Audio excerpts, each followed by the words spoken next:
తే సర్వే జనా గుణై, అందరి జనులని తన గుణాలతో ఆనంద పెట్టేవాడు కాబట్టి రాముడికి ఆ పేరు పెట్టారు.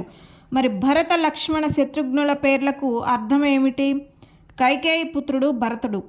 బిభర్దేతి భరత, రాముడు రాజ్యం అక్కర్లేదని వెళితే తనకు ఏమాత్రం ఇష్టం లేని రాజ్యాన్ని నందిగ్రామంలో ఉండి భరించేవాడు కాబట్టి భరతుడు అని పేరు పెట్టారట వశిష్ఠుల వారు. లక్ష్మణ, అన్న అయిన రామచంద్రునికి సేవ చేయడమే లక్షణంగా కలవాడు కాబట్టి లక్ష్మణుడని పేరు.